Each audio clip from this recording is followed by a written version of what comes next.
Hi everyone, ನಾನು ನಿಮ್ಮ ಸಂದರ್ಶಿನಿ ಸ್ವಾಮಿ. ಬಯಸದೇ ಬಂದೆ ಕಥೆಯ ಮುಂದುವರಿದ ಭಾಗ. ಅದಕ್ಕೂ ಮೊದಲು ನನ್ನ ಕಥೆಗಳು ನಿಮಗೆ ಇಷ್ಟವಾಗಿದ್ದರೆ ತಪ್ಪದೆ ಕಮೆಂಟ್ ಮಾಡಿ, ಲೈಕ್ ಮಾಡಿ, ಶೇರ್ ಮಾಡಿ. ಹಾಗೆ ನನ್ನ ಚಾನಲ್ಗೆ ಹೊಸಬರಿದ್ದರೆ ಸಬ್ಸ್ಕ್ರೈಬ್ ಆಗಿ ಪಕ್ಕದಲ್ಲಿರುವ ಬೆಲ್ಲೈಕನ್ನ ಕ್ಲಿಕ್ ಮಾಡಿ. ಇದರಿಂದ ನನ್ನೆಲ್ಲ ಕಥೆಗಳ ನೋಟಿಫಿಕೇಶನ್ ನಿಮಗೆ ಸಿಗುತ್ತೆ. ಸೊ ಬನ್ನಿ, ಕಥೆಯ ಮುಂದುವರಿದ ಭಾಗನ ನೋಡೋಣ. ಎಪಿಸೋಡ್ 46. ಇಂದಿನ ಸಂಚಿಕೆಯಲ್ಲಿ ವಿಕಾಸ್ ಚಂದುನ ಹೇಗೆ ಟಾರ್ಚರ್ ಮಾಡ್ತಿದ್ದಾಳೆ. ನಮ್ಮಂಥ ಹುಡುಗರು ಹಾಳಾಗೋದು ಹೀಗೆ ಕಣ್ಣಲ್ಲೇ ಮಾತಾಡೋ ಹುಡುಗಿರಿಂದ ಎಂದು ಕಾಫಿಯನ್ನು ಕುಡಿದ್ರೆ ಮನಸ್ಸಿಗೆ ತುಂಬ ಹಿತವಾಗಿತ್ತು. ಸ್ಟ್ರಾಂಗ್ ಕಾಫಿ, ವೆರಿ ನೈಸ್ ಎಂದು ಕುಡಿದು ಅವರಮ್ಮನ ಜೊತೆ ಸ್ವಲ್ಪ ಸಮಯ ಮಾತಾಡಿ ತನ್ನ ಕೆಲಸದಲ್ಲಿ ಬ್ಯುಸಿ ಆದ ನಮ್ಮ ಹುಡುಗ. ಮುಂದೆ ಇದ್ದ ಚಂದು ಅವನಿಗಿಷ್ಟದ ಅಡುಗೆ ತಾನೇ ಮುಂದೆ ನಿಂತು ಅವರಮ್ಮನನ್ನು ಹೊರಗೆ ಕಳಿಸಿ ಯಾರ ಸಹಾಯವನ್ನು ತಗೊಳ್ಳದೆ ತುಂಬ ಮುತುವರ್ಜಿಯಿಂದ ಅಡುಗೆ ಮಾಡ್ತಾಳೆ ವಿಕಾಸ್ಗಾಗಿ. ವಿಕಾಸ್ ಕೆಲಸದಲ್ಲಿ ಮುಳುಗೋಗಿದ್ದ. ಇನ್ನು ಮನೆಯವರೆಲ್ಲ ಕೂತು ಮಾತಿನಲ್ಲಿ ಮುಳುಗಿದ್ರು. ಚಂದು ಅಡುಗೆ ಮಾಡಿ ಟೇಬಲ್ ಮೇಲೆ ಇರಿಸಿದ್ರೆ ಮನೆಯೆಲ್ಲ ಗಮ್ ಎನ್ನುವ ನಾನ್ ವೆಜ್ ಊಟ ನೋಡಿ ಅಲ್ಲಿದ್ದವರು ತನ್ನ ಗಂಡನಿಗಾಗಿ ತೋರುವ ಪ್ರೀತಿ ನೋಡಿ ನಗ್ತಿದ್ರು. ರೂಮ್ನಲ್ಲಿರೋ ಹುಡುಗನಿಗೆ ಇದರ ಗಮನನೇ ಇಲ್ಲ. ತುಂಬ ಖುಷಿಯಲ್ಲೇ ಚಂದು ತಾನೇ ಹುಡುಗನನ್ನ ಊಟಕ್ಕೆ ಕರೆಯಲು ಹೋದ ಹುಡುಗಿ ಅವನು ಕೆಲಸದಲ್ಲಿ ಮುಳುಗಿದ್ದು ನೋಡಿ ಕೋಪ ಬರುತ್ತೆ. ಊಟಕ್ಕೆ ಬನ್ನಿ ಎಂದರೆ ಅವಳ ಕಡೆನೂ ನೋಡಿದ ವಿಕಾಸ್ ಸ್ವಲ್ಪ ಬ್ಯುಸಿ ಇದ್ದೀನಿ, ಆಮೇಲೆ ಮಾಡ್ತೀನಿ ಎಂದ. ಚಂದುಗೆ ಕೋಪ ಬಂದು ಹುಡುಗಿಲ್ದಿರೋ ಕೆಲಸ ಇವರೊಬ್ಬರನ್ನೇ ಮಾಡೋದು ಎಂದು ಗೊಣಕೊಂಡೆ ಕೆಳಗೆ ಬಂದು ಊಟ ಎಲ್ಲನೂ ತಟ್ಟೆಗೆ ಹಾಕಿಕೊಂಡು ಹೋಗಿ ಟೇಬಲ್ ಮೇಲೆ ಇಟ್ಟು, ವಜ್ರಮೈ ನಿಮಗೆ ಕೊಬ್ಬು ಕಣ್ರಿ, ತಿನ್ರಿ ಒಬ್ರೆ ಎಂದು ಗೊಣಕೊಂಡೆ ಅಲ್ಲಿಂದ ಹೊರಗೆ ಹೋಗ್ತಾಳೆ. ವಿಕಾಸ್ ಶಿವಳೇನು ಈಗ ಬಂದ್ಲು ಹಾಗೋದ್ಲು ಎಂದು ತಿರುಗಿ ಟೇಬಲ್ ಮೇಲಿದ್ದ ತಟ್ಟೆ ನೋಡಿದ್ರೆ ಅದರ ತುಂಬ ಇವನಿಗೆ ಇಷ್ಟದ ಅಡುಗೆ ನೋಡಿ ಮರೆತಿದ್ದ ಹೊಟ್ಟೆ ಹಸಿವು ಕೂಡ ಈಗ ಅವನಿಗೆ ಕಾಡೋಕ್ಕೆ ಶುರುವಿಟ್ಟಿತು. ವಿಕಾಸ್, ಹೋ ಇದಕ್ಕೆ ಬಂದಿದ್ಲ ಕುಳ್ಳಿ ಎಂದು ಉಪ್ಪೇರಿಸಿ ತಾನೇ ಆ ಊಟನ ತಿಂದು ತುಂಬ ಚೆನ್ನಾಗಿದೆ ಎಂದು ಟೇಬಲ್ ಮೇಲೆ ಖಾಲಿ ಮಾಡಿದ ಪ್ಲೇಟ್ ಇಟ್ಟು ಮತ್ತೆ ತನ್ನ ಕೆಲಸದಲ್ಲಿ ಶುರು ಮಾಡ್ದ.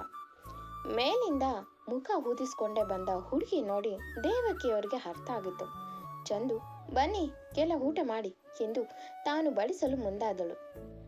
ನೀನು ಬಾರಮ್ಮ ಎಂದರೆ ದೇವಕಿಯವರು, ಚಂದು ನೀವೆಲ್ಲ ಮಾಡಿ ಎಂದು ಅವರಿಗೆಲ್ಲ ಊಟ ಬಡಿಸಿದ್ಲು. ಊಟ ಬಡಿಸಿದ ಮೇಲೆ ನೀನು ನಿನ್ನ ಗಂಡನ ಜೊತೆ ಊಟ ಮಾಡು ಎಂದರು ದೇವಕಿಯವರು. ದೇವಕಿಯವರ ಮಾತು ಕೇಳಿದ ಚಂದು, ಅವರು ತುಂಬ ಬ್ಯುಸಿ ಇದ್ದಾರೆ, ಅದಕ್ಕೆ ಊಟ ಹಲ್ಗೆ ಕೊಟ್ಟಿದ್ದೀನಿ ಎಂದಳು ತುಸು ಸಪ್ಪೆ ಮುಖ ಮಾಡಿ. ತಕ್ಷಣ ಸರಿ ನೀನು ಕೂತು ಊಟ ಮಾಡು ಎಂದರು ದೇವಕಿಯವರು. ಅದಕ್ಕೂ ಹುಡುಗಿ, ಇಲ್ಲ ಯಾಕೋ ಹೊಟ್ಟೆ ಹಸ್ತಿಲ್ಲ, ಮೋಸ್ಟ್ಲಿ ಅದರ ಸ್ಮೆಲ್ ಕುಡಿದೆ ಹೊಟ್ಟೆ ತುಂಬಿದೆ ಅನ್ಸುತ್ತೆ ಎಂದು ನಗುತ್ತಾ ಸಂಜೆ ಮಾಡ್ತೀನಿ ಬಿಡಿ ಎಂದು ಜ್ಯೂಸ್ ಕುಡಿದು ಅವರಮ್ಮನ ರೂಮ್ ಸೇರಿದ್ಲು. ತನ್ನ ಬುಕ್ ಹಿಡಿದು ತನ್ನ ಸೊಸೆ ಸಪ್ಪೆ ಮುಖ ನೋಡಿದ ದೇವಕಿಯವರಿಗೆ ಕೋಪ ಬಂತು. ವಿಕಾಸ್ ಇದ್ದ ರೂಮ್ಗೆ ಹೋಗಿ ಲ್ಯಾಪ್ಟಾಪ್ ಕಿತ್ಕೊಂಡು, ಲೋ ನೀನೇನೋ ಹೀಗಾಗಿದ್ಯಾ, ಅಲ್ಲೂ ಹೀಗೆ ಇರ್ತೀಯಾ, ಇಲ್ಲೂ ಹಾಗೆ ಇರ್ತೀಯಾ ಎಂದು ಬೈತಿದ್ದವರಿಗೆ ಟೇಬಲ್ ಮೇಲಿದ್ದ ಖಾಲಿ ತಟ್ಟೆ ಕಾಣುತ್ತೆ. ವಿಕಾಸ್ ಮುಖ ನೋಡಿ ತಿನ್ಯಾ ಅಂದು. ವಿಕಾಸ್ ಜಸ್ಟ್ ಆಯ್ತು ಮೋ ಎಂದ ನಾರ್ಮಲ್ ಆಗಿ. ದೇವಕಿಯವರು ಅವನ ಮುಖನ ಕೋಪದಲ್ಲಿ ನೋಡಿ, ಲೋ ನನ್ನ ಮಗನೇ, ಆ ಹುಡುಗಿ ಅಷ್ಟೊಂದು ಪ್ರೀತಿಯಿಂದ ಮಾಡಿತ್ತು ಅಡುಗೆನ, ನಿನಗೆ ಇಷ್ಟ ಅಂತ ಅದನ್ನ ನೀನು ತಿಂದು ಕೂತಿದ್ಯಾ, ಆದರೆ ಆ ಹುಡುಗಿ ಜ್ಯೂಸ್ ಕುಡಿದು ಹೋಗಿ ರೂಮ್ ಸೇರಿದೆ, ನೀನು ಕಿತ್ತೋದು ಲ್ಯಾಪ್ಟಾಪ್ ಹಿಡಿದು ಇಲ್ಲೇನಾದರೂ ಕೂತ್ಕೊಂಡೆ ಅಂತ ಇಟ್ಕೋ, ಇದು ಇಲ್ಲಿರಲ್ಲ ಗೊತ್ತಾಯ್ತಾ ಎಂದು ಅಲ್ಲಿಂದ ಬೈಕೊಂಡು ಹೊರಗೆ ಹೋಗ್ತಾರೆ. ವಿಕಾಸ್ ಆ ಮಾತು ಕೇಳಿ ದೊಡ್ಡ ಕಣ್ಣು ಬಿಟ್ಟು ಉಪ್ಪು ಬೆಸೆದು, ಅಂದರೆ ಅಡುಗೆನೆಲ್ಲ ಮಾಡಿದ್ದು ಕುಳ್ಳಿನಾ, ನಾನೆಲ್ಲೋ ಅತ್ತೆ ಮಾಡಿದ್ದು ಅಂದ್ಕೊಂಡೆ, ಹೌದು ಎಲ್ಲ ನನಗಿಷ್ಟತೆ ಆಗಿತ್ತು, ಎಲ್ಲೋ ಮಾಮ್ ಹೇಳಿದ್ದಾರೆ ಅಂದ್ಕೊಂಡಿದ್ದೆ ಎಂದು ತನ್ನ ತುಟಿ ಬೆರೆದು, ಸಾರಿ ಚೂಟ್ ಮೆಣಸಿನ್ಕಾಯಿ ಎಂದು ಈ ಮಾಮ್ ಬೇರೆ ಲ್ಯಾಪ್ಟಾಪ್ ಬೇರೆ ತಗೊಂಡೋದ್ರು ಎಂದು ತನ್ನ ಹಣೆ ಒತ್ತಿ ಹಿಡಿದು ತನ್ನ ರೂಮಿಂದ ಹೊರಗೆ ಬಂದು ಕೆಳಗೆ ನೋಡಿದ. ಅಲ್ಲೆಲ್ಲ ಊಟ ಮಾಡಿ ಎಲೆ ಅಡಿಕೆ ಹಾಕುತ್ತಾ ಮಾತಾಡ್ತಿದ್ರು. ಅದನ್ನು ನೋಡಿ ಎಲ್ಲಿ ಇವಳೆಲ್ಲೂ ಕಾಣ್ತಿಲ್ಲ ಎಂದು ಯೋಚಿಸಿ, ಹೋಗ್ ಮಾಮ್ ಹೇಳಿದ್ರಲ್ಲ ರೂಮ್ ಸೇರಿದ್ದಾಳೆ ಎಂದು, ಇನ್ನೇನು ನಮ್ಮ ಅತ್ತೆ ರೂಮ್ ಇದೆಯಲ್ಲ ಎಂದು ಪಕ್ಕದ ರೂಮ್ ಡೋರ್ ತಳ್ಳಿ ನೋಡ್ದ. ಅಲ್ಲಿ ಚಂದು ಬುಕ್ ಹೊಟ್ಟೆಯ ಮೇಲೆ ಇಟ್ಟು ಹಣೆಯ ಮೇಲೆ ಕೈ ಅಡ್ಡ ಇಟ್ಟು ಮಲಗಿದ್ದ ಹುಡುಗಿ ನೋಡಿ ವಿಕಾಸ್ ಪಾಪ ಮಲಗಿದ್ದಾಳೆ ಎಂದು ಸೀದಾ ಒಳಗೋಗಿ ಚಂದು ಎಂದ. ಅವಳು ತುಂಬ ನಿದ್ರೆ ಮಾಡಿದ್ಲು. ಎಬ್ಬಿಸೋಣ ಎನಿಸಿದ್ರು ಮೊದಲೇ ಎಲ್ಲಾದ್ರೂ ಬೇರೆ ಕಡೆ ಹೊಸ ಜಾಗದಲ್ಲಿ ಇವಳು ಸರಿಯಾಗಿ ನಿದ್ರೆ ಮಾಡಲ್ಲ ಪಾಪ. ಎಷ್ಟೋ ದಿನದ ಮೇಲೆ ನೆಮ್ಮದಿಯಾಗಿ ನಿದ್ರೆ ಮಾಡ್ತಿದ್ದಾಳೆ, ಮಲಗಲಿ ಬಿಡು ಎಂದು ಅವಳ ಕೈಯಲ್ಲಿದ್ದ ಬುಕ್ ತೆಗೆದಿಟ್ಟು ಅವಳನ್ನ ಎತ್ತುಕೊಂಡು ತನ್ನ ರೂಮ್ಗೆ ಹೋಗಿ ಬೆಡ್ ಮೇಲೆ ಮಲಗಿಸಿ ಕುಂಭಕರ್ಣಿ ನಿದ್ದೆನಲ್ಲಿ ಎಂದು ಅವಳ ಕೆನ್ನೆಗಿಲ್ಲಿ ನಗುತ್ತಾ, ಒಬ್ಳೇ ಅಷ್ಟೊಂದು ಅಡುಗೆ ಮಾಡಿದ್ಯಾ, ಅದು ನನಗಿಷ್ಟದ್ದು, ಅದಕ್ಕೆ ಟಯರ್ಡ್ ಆಗಿದ್ದಾಳೆ ಅನ್ಸುತ್ತೆ ಎಂದು ಅವಳ ಮುಖವನ್ನೇ ನೋಡುತ್ತಾ ಊಟನೂ ಮಾಡದೆ ಮಲಗಿದ್ದಾಳೆ. ಸರಿಯಾಗಿ ತಿಂದೆ ಎಷ್ಟು ಸಣ್ಣ ಆಗಿದ್ದಾಳೆ ಎಂದು ನಿನ್ನ ಅರ್ಥ ಮಾಡ್ಕೊಳ್ಳೋದೇ ಕಷ್ಟ ಆಗ್ತಿದೆ ಕಣೆ ಇತ್ತೀಚೆಗೆ. ಯಾವಾಗ ಯಾವ ಥರ ಇತ್ಯೋ ಗೊತ್ತಾಗಲ್ಲ ಕಣೆ ಹುಡುಗಿ ಎಂದು ಅವನು ಅವಳ ಪಕ್ಕದಲ್ಲೇ ಮಲಗಿ ತನ್ನ ತೋಳನ್ನ ಅವಳ ಪಿಲ್ಲು ಹಾಕಿ ಕೊಟ್ಟು ತಾನು ಮಲಗುವ ಪ್ರಯತ್ನ ಮಾಡ್ತಾನೆ. ತನ್ನ ತೋಳಿನಲ್ಲಿ ಆಯಾಗಿ ಮಲಗಿದ್ದ ಹುಡುಗಿನ ನೋಡಿ ತಾನು ಮಲಗ್ತಾನೆ. ಊಟ ಮಾಡದೆ ಮಲಗಿದ ಹುಡುಗಿ ಸುಂದರ ನಿದ್ರೆಯಲ್ಲಿ ಮಲಗಿದೆ, ಅದು ತನ್ನ ಪ್ರೀತಿಯ ಗಂಡನ ಜೊತೆಯಲ್ಲಿ. ಸಂಜೆ 4 ಗಂಟೆ ಆಗಿದೆ. ವಿಕಾಸ್ಗೆ ಎಚ್ಚರವಾದ್ರೂ ಹುಡುಗಿ ಮಾತ್ರ ಕುಂಭಕರ್ಣಿ ಮಲಗೆ ಇದ್ಲು. ಅವಳ ಕಡೆ ನೋಡಿ ತನ್ನ ಕೈ ಸರಿಸಿ ನಿಧಾನಕ್ಕೆ ಅವಳಿಗೆ ಪಿಲ್ಲೋ ಇಟ್ಟು ಎದ್ದು ಫ್ರೆಶ್ ಆಗಿ ಬಾಲ್ಕನಿಗೆ ಬಂದವನು ಗಾಳಿಯನ್ನ ಒಳಗೆ ಬರುವಂತೆ ಹಾಗೆ ಡೋರ್ ತೆಗೆದ. ಆ ಗಾಳಿಗೆ ಚಂದು ಇನ್ನಷ್ಟು ಬ್ಲಾಂಕೆಟ್ ಹೊದ್ದು ಮಲಗಿದ್ದು ನೋಡಿ ಹುಡುಗನಿಗೆ ನಗು ಬಂದಿತು. ಆದ್ರೆ ತಾನೇ ಹೋಗಿ ಇಷ್ಟವಿಲ್ಲದಿದ್ರು ಚಂದನನ ಎಬ್ಬರಿಸಲು ಹೋಗ್ತಾನೆ. ವಿಕಾಸ್, ಚಂದು ಎದ್ದೇಳು, ಸಂಜೆ ಆಯ್ತು ಎಂದ. ಹುಡುಗಿ, ಇಷ್ಟು ಬೇಗ ಬೆಳಕಾಯ್ತಾ ಎಂದರೆ ವಿಕಾಸ್, ಅಯ್ಯೋ ಕುಳ್ಳಿ, ಮಾಡಿರೋದು 2 ಅವರ್ ನಿದ್ರೆ, ಹೇಳೋದು ನೋಡಿದ್ರೆ ರಾತ್ರಿ ಪೂರ್ತಿ ನಿದ್ದೆ ಮಾಡಿರೋ ಹಾಗೆ ಎಂದು ನಗುತ್ತಾ, ಚಂದು ಬೆಳಿಗ್ಗೆಲ್ಲ ಸಂಜೆ ಆಗಿದೆ, ಎದ್ದೇಳು ಎಂದ. ಆ ಮಾತು ಕೇಳಿದ ಚಂದು ಟ್ರಕ್ ಎಂದು ಎದ್ದು, ಏನೋ 1 ದಿನ ಪೂರ ನಿದ್ದೆ ಮಾಡಿದ್ದೀನ ನಾನು ಎಂದಳು. ವಿಕಾಸ್ ನಗು ತಡೆಯದೆ, ಅಯ್ಯೋ ಒಳ್ಳೆ ಕುಳ್ಳಿ ಸಹವಾಸ ಆಯ್ತು ಎಂದು, ಹಲೋ ಮೇಡಮ್, ಸ್ವಲ್ಪ ವಾಸ್ತುಕ್ ಬನ್ನಿ ಎಂದು, ನೀನು ಮಲಗಿದ್ದು 2 ಅವರ್ ಅಷ್ಟೇ ಎಂದ. ಚಂದು ತನ್ನ ತಲೆ ಹಿಡಿದು, ಹೌದಾ, ಎಷ್ಟೊಂದು ಸಖತ್ತಾಗಿ ನಿದ್ರೆ ಬಂದಿತ್ತು, ಏನೋ ಒಂಥರ ನೆಮ್ಮದಿ ಅನಿಸಿತ್ತು, ತುಂಬ ದಿನದ ಮೇಲೆ ನೆಮ್ಮದಿ ನಿದ್ರೆ ಎಂದು ಎದ್ದು ಫ್ರೆಶ್ ಆಗಿ ಅಲ್ಲಿಂದ ಹೋಗ್ತಾಳೆ. ಆ ಮಾತು ಕೇಳಿದ ವಿಕಾಸ್ ಅವಳು ಹೋದ್ಮೇಲೆ ಅವಳು ಮಲಗಿದ್ದು ತನ್ನ ತೋಳಿನಲ್ಲಿ ಎಂದು ತಿಳಿದೆ ಖುಷಿಯಾಗಿದ್ದ.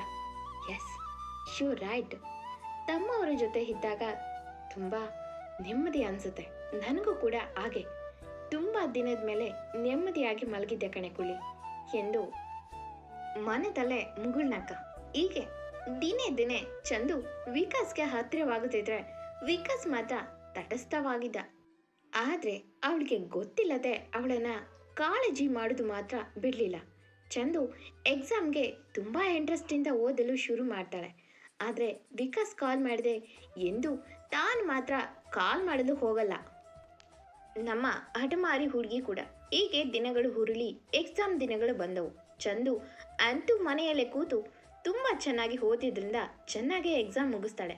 ಕೊನೆಯ ಎಕ್ಸಾಮ್ ಮುಗಿಸಿ ಖುಷಿಯಲ್ಲಿ ಅಲ್ಲಿದ್ದ ತಮ್ಮ ಗೆಳತಿಯರ ಜೊತೆ ಹೋಟೆಲ್ ಹೋಗೋದನ್ನು ವಿಕಾಸ್ ನೋಡ್ತಾನೆ. ಅವನು ಕೂಡ ಇಲ್ಲಿ ಮೀಟಿಂಗ್ ಓದಕ್ಕೆ ಬಂದಿದ್ದ. ಎಲ್ಲ ಮುಗಿಸಿ ಚಂದು ನೋಡಲು ಕಾಲೇಜ್ ಬಳಿ ಬಂದಿದ್ದ. ಚಂದು ನಮ್ಮ ಜೊತೆ ಸ್ಕೂಟಿನಲ್ಲಿ ಹೋಗುತ್ತಿದ್ದನ್ನು ನೋಡಿ ಅವಳ ಹಿಂದೆನೇ ಹೋಗಿದ್ದ.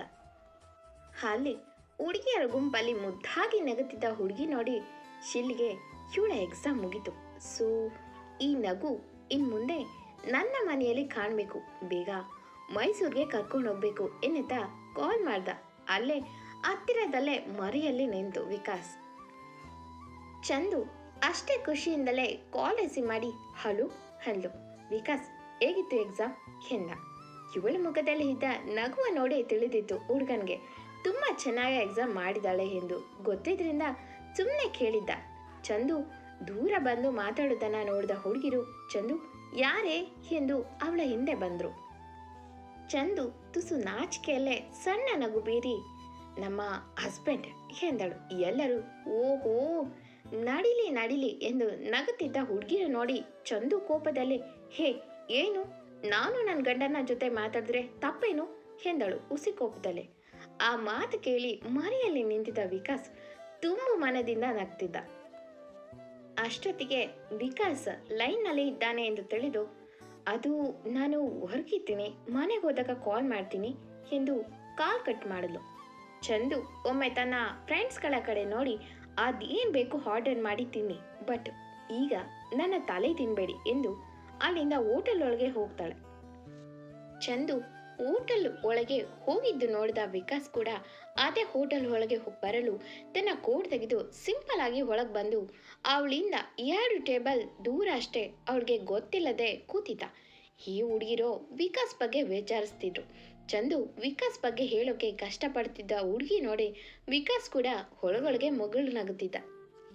ಹುಡುಗಿರು ಕೇಳುವ ಪ್ರಶ್ನೆಗೆ ಚಂದು ಹತ್ರ ಉತ್ತರ ಇಲ್ದರೆ ತುಸು ಉಸಿ ಮನಸ್ಸಲ್ಲೇ, ಸ್ಟಾಪ್ ದಿಸ್ ಗರ್ಲ್ಸ್, ಈಗೆಲ್ಲ ಪರ್ಸ್ನಲ್ ಎಲ್ಲ ಕೇಳಬಾರ್ದು ಎಂದು ನಗುತ್ತಿದ್ರೆ ಅಲ್ಲಿರೋ ಹುಡುಗಿರು ಓಹೋ ಎಂದು ಅವಳನ್ನು ರೇಗಿಸ್ತಿದ್ರು. ವಿಕಾಸ್ ಅದನ್ನೆಲ್ಲ ಕೇಳಿಕೊಂಡು, ಅಯ್ಯೋ ಕುಳಿ, ಇಷ್ಟೊಂದು ನಾಚ್ಕೋತಲ್ಲ, ಐ ಕಾಂಟ್ ಬಿಲೀವ್ ಎಂದು ಸರ್ವರ್ಗೆ ಹೇಳಿ ಚಂದು ತುಂಬ ಇಷ್ಟಪಡುವ ಐಸ್ ಕ್ರೀಮ್ ಆರ್ಡರ್ ಮಾಡಿ ಅವಳ ಟೇಬಲ್ಗೆ ಕಳಿಸುವ ಮುನ್ನ ಒಂದು ನೋಟ್ ಬರೆದು ಅವನ ಕೈಯಲ್ಲಿ ಕೊಟ್ಟು ಕಳಿಸ್ತಾನೆ. ಚಂದು ಇದ್ದ ಟೇಬಲ್ಗೆ ಬಂದ ಆ server, madam this is for you ಎಂದು ಅದನ್ನು ಕೊಟ್ಟ. ಅದನ್ನು ನೋಡಿದ ಹುಡುಗಿರು, ಅಯ್ಯೋ ಅವಳಿಗೆ ಮದುವೆ ಆಗಿದೆ ಎಂದರು. ಸರ್ವರ್, ಅಯ್ಯೋ ಮೇಡಮ್, ನಾನೆಲ್ಲ ಅಲ್ಲಿ ಮುಂದೆ ಕೂತಿರೋರು ನಿಮಗೆ ಈ ಐಸ್ ಕ್ರೀಮ್ ಮತ್ತು ಈ ನೋಟ್ ಕೊಟ್ಟರು ಎಂದ. ಚಂದು ಒಮ್ಮೆ ಬಗ್ಗಿ ನೋಡಿದ್ರೆ ವಿಕಾಸ್ ಸರಿಯಾಗಿ ಕಾಣಲಿಲ್ಲ. ಅವನು ಅವಳಿಗೆ ಬೆನ್ನಾಕಿ ಕೂತಿದ್ರಿಂದ ಯಾರು ಎಂದು ಅವಳಿಗೂ ಕೂಡ ತಿಳಿಯಲಿಲ್ಲ. ಅವಳ ಫ್ರೆಂಡ್ಸ್ ಎಲ್ಲರೂ, ಹೇ ಏನಮ್ಮ, ಯಾರಿದು, ಏನ್ ಬರೆದಿದ್ದಾರೆ ನೋಡು ಎಂದು ರೇಗಿಸ್ತಿದ್ರೆ ಚಂದು ತುಸು ಕೋಪದಲ್ಲೇ ಅದನ್ನು ತೆಗೆದು ನೋಡಿದ್ರೆ ವಿಕಾಸ್, ಲೇ ಕುಳ್ಳಿ, ಅದೇನ್ ನಿಮ್ಮ ಫ್ರೆಂಡ್ಸು ಬಾಯ್ ಬಡ್ಕೋತಿದ್ದಾರೆ, ಬೇಗ ಬಾ, ಐ ಆಮ್ ವೈಟಿಂಗ್ ಎಂದು ಬರೆದು, ಇದು ನಿನಗೆ ತುಂಬ ಕಷ್ಟಪಟ್ಟು ಎಕ್ಸಾಮ್ ಬರೆದಿದೆಯಲ್ಲ ಅದಕ್ಕೆ ಎಂದು ಬರೆದಿದ್ದ. ಅದೇ ನೋಡಿದ್ಯಾ ಹುಡುಗಿ ದೊಡ್ಡ ಕಣ್ಣು ಬಿಟ್ಟು, ಹೋ ಗಣಿ, ಇವ್ರು ಇಲ್ಲಿ ಬಂದಿದ್ದಾರೆ ಎಂದು, ಶಿವಾಗ ಅಲ್ಲಿಗೆ ಹೋದ್ರೆ ಇವರೆಲ್ಲ ಬರ್ತಾರೆ, ಅವ್ರಿಗೆ ಮೊದಲೇ ಹುಡುಗಿರ್ ಕಂಡ್ರೆ ಆಗಲ್ಲ, ಮತ್ತೆ ಕೋಪ ಮಾಡ್ಕೋತಾರೆ, ಸಿಂಡ್ರಪ್ಪ ಏನು ಮಾಡೋದು ಎಂದು ಮತ್ತೆ ಅದೇ ನೋಟ್ಗೆ ಬರ್ತೀನಿ ಎಂದಷ್ಟೇ ಬರೆದು ಅವ್ರಿಗೆ ಕೊಟ್ಟು ಕಳಿಸಿದ್ಲು. ಆ ಸರ್ವರ್ ಹೋದ್ಮೇಲೆ ಚಂದು ಫ್ರೆಂಡ್ಸ್, ಯಾರದು ಎಂದರು. ಅಷ್ಟೊತ್ತಿಗೆ ನಭ ವಿಕಾಸ್ನ ನೋಡಿ, ಅಯ್ಯೋ ಚಂದು, ವಿಕಾಸ್ ಅವ್ರ ಕಣೆ ಎಂದಳು ಜೋರಾಗೆ. ಚಂದು, ಅಯ್ಯೋ ಇವಳಜ್ಜಿ ಇಟ್ಲು ಫಿಟ್ಟಿಂಗ್ ಎಂದು ತನ್ನ ಕೈನ ತಲೆ ಮೇಲೆ ಒತ್ತು ಇಟ್ರೆ ನಭ ಹೋಗಿ ಹಾಯ್ ಎಂದಳು ವಿಕಾಸ್ ಮುಂದೆ ನಿಂತು. ಅಲ್ಲಿ ನಭನ ನೋಡಿದ ವಿಕಾಸ್ ಕೂಡ ಒಂದ್ ರೀತಿನಲ್ಲಿ ಸಿಕ್ಕಾಕೊಂಡೆ ಈ ಬಾಯ್ ಬಡ್ಕಿರ ಮಧ್ಯೆ ಎಂದು ನಗುತ್ತಾ ಹಾಯ್ ಎಂದ. ಎಂದಿನಂತೆ ಕತೆ ಮುಂದುವರಿಯೋದು. ಈ ಸಂಚಿಕೆ ನಿಮಗೆ ಇಷ್ಟವಾಗಿದ್ದರೆ ತಪ್ಪದೇ ಕಮೆಂಟ್ ಮಾಡಿ, ಲೈಕ್ ಮಾಡಿ. Thank you for watching.